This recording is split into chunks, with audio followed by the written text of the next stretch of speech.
Hi everybody and welcome to my video today. Okay, are you happy to be back?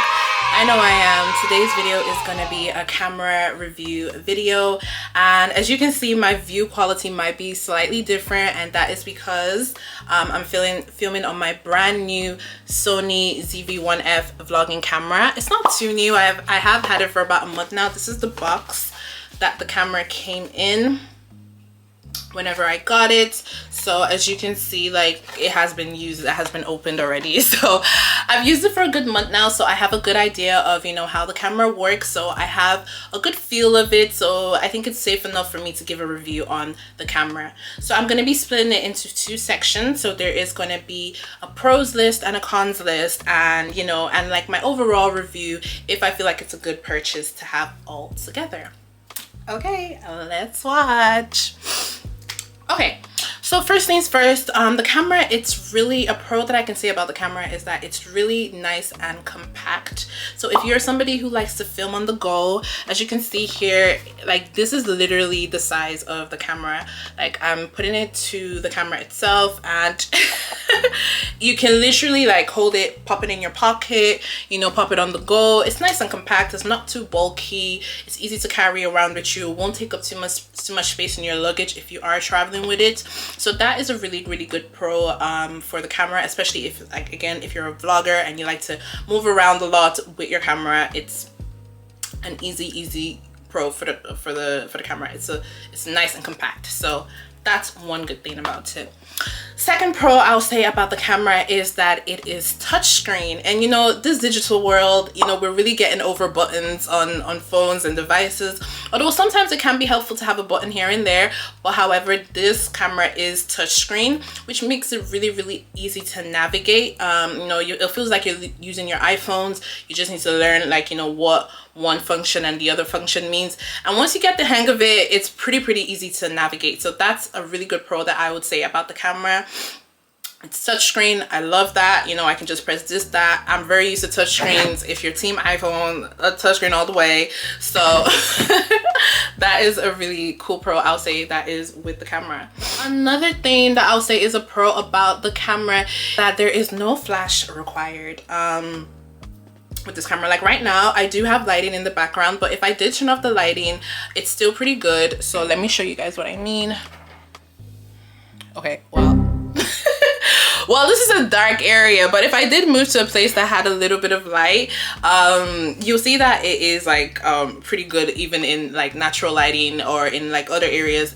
It still picks up a good quality even if you don't have too much light, is what I'm trying to say. So there's no flash required, and you can still make good quality videos, and it really comes out really sharp, really high quality. So I'll say that's a pro, because sometimes, you know, you don't want to always be carrying a backup flash. But you know, the no flash thing can also be a con, because you know, sometimes you just want that oomph that the flash will give depending on what type of video you're trying to make. And you know, like, I will say it is a bit of a con sometimes as well, because you do want to bring your flash around, and I mean, you will have to bring your flash around, and sometimes you just want it to be already built into the camera, which is easier. So that is a pro, because you don't need flash, but it's also a con because sometimes you do need flash. So that one is kind of like a double-edged sword anyway. So you can do with that idea what you want, but so far I haven't found that I needed flash a lot filming with the camera. I just add flash to my camera in general. I do that with my iPhone even, but that's just the me thing. And another pro I'll say about the camera is that it has this natural soft skin effect. As you can see, like, this is giving me, like, you know, I was born this way. It was giving me literal skin filter, like, and that's because the camera has this lovely effect called the soft skin filter. You know, one thing about the Sony ZV-1F camera is that it's actually made for vlogging. Therefore, they know vloggers will wake up in the morning and sometimes we won't have makeup on, you know, or we might look rough. So what do? They put a natural filter there for us, so we don't really have to worry about what we look like all the time. When you're on the go a lot and you're not sitting pretty, you know, you might not look so picture perfect. So, you know, they give you a little soft skin effect, and it comes in from low, medium to high, and I think it's really good because it doesn't really alter your face necessarily. It just kind of smooths out your skin if you have a breakout or whatever. You know, breakouts are not natural, so it's okay to filter sometimes. That's what I have to say about that. And last but not the least pro I will say about the camera is that it's one of the more affordable cameras on the market. So if cameras these days are ranging up to like 800 euro, 1000 euro, I don't know what it's like in other countries, but if it's pounds, I'm thinking like 700 pounds, 1000 pounds for a camera. I just want to make videos and be cute. I don't want to like break the bank. So I'll say that the Sony ZV-1F camera is a little bit more on the affordable side. It does range from between 400 euros to 600 euros. But I'm sure if you even go to like secondhand stores or if you go to bargain sites or things like that, you can even maybe even get it for cheaper. I say 400 to 600 euro. I don't remember the exact price that I got it for. If I do remember or I find the receipt, I'll put it here so I can show you the exact price that I got the camera for, just to get you an understanding. And I say it ranges from 400 to 600 because you will find that you want to get little accessories for the camera. You know, for example, myself, I got a little case that maybe cost me an extra 16 euro. And again, I will show you like videos of what my current camera looks like so you can see how, like, you know, I'm moving around with it and so on.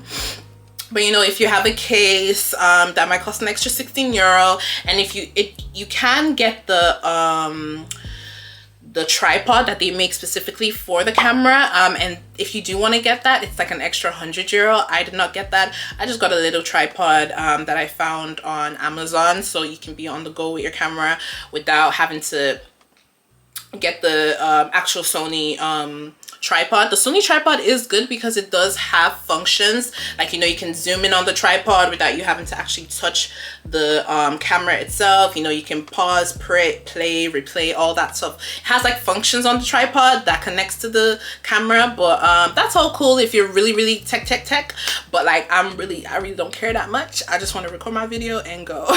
Maybe when we get to higher heights and we get to other levels, maybe I might buy it, but for now I don't really need it.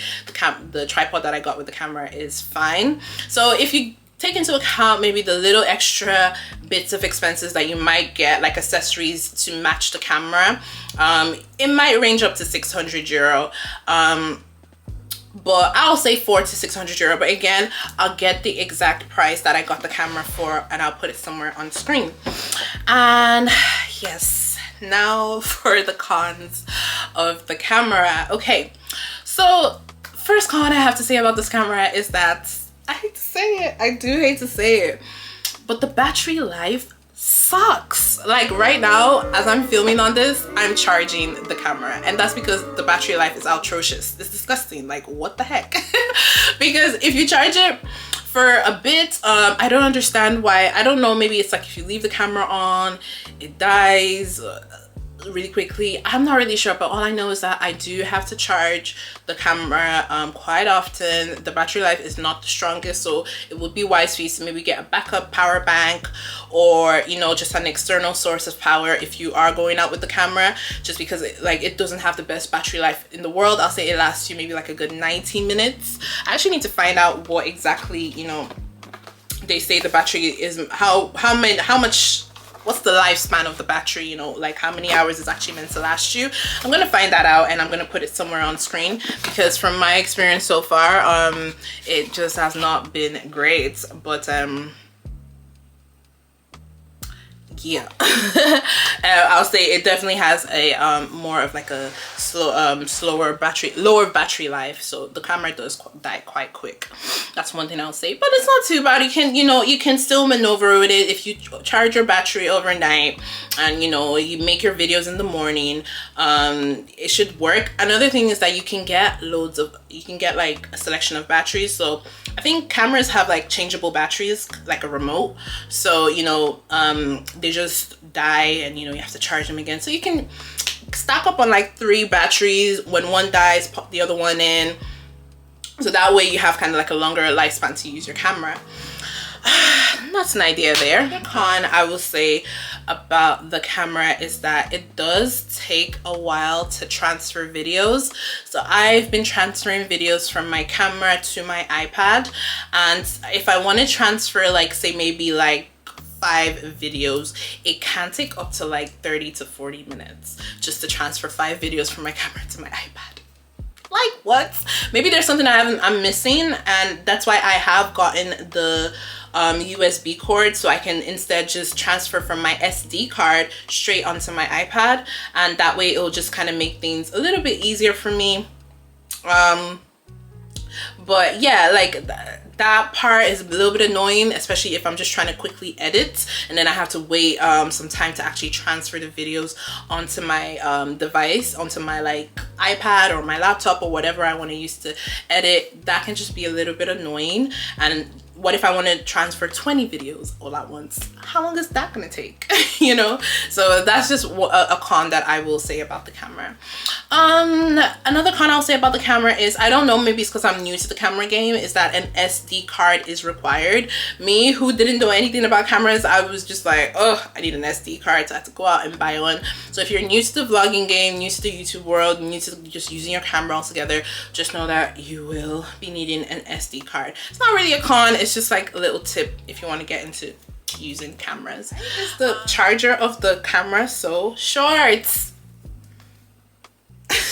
Like, it's too short for me. Like, you know, like compared to an iPhone charging cord, or like I don't know what else is out there to charge your devices, but this is too short for a camera. Like, I'll have to charge my camera on the floor or just really close to the charging pot in order for it to, you know, charge. I can't just move it. I can't just easily have mobility with it while it's charging. It's not necessarily a big con, but it's just like a little bit of a pet peeve, maybe I'll say. So I don't get why the camera is so short. But besides all of that, if you ask me, I think that the pros of the camera do outweigh the cons. It is a really sick, good camera to have if you're interested in vlogging, if you're interested in making YouTube videos or making content for whatever platform. I think it's a really good camera to have. It's they have it here as your first vlog camera, and it really is my first vlog camera, and that just goes to show that it's just a really good beginner camera. Again, it's the vlog camera Sony ZV-1F. Another reason why it actually doesn't have flash is because they made it specifically for vlogging. You know, you're meant to be on the go with it, so that's why they actually didn't put flash on it, which is fine. But you know, I would have liked a little bit of snap. It's not really the ideal camera if you're trying to take pictures. That could be a con, but it's better for video content.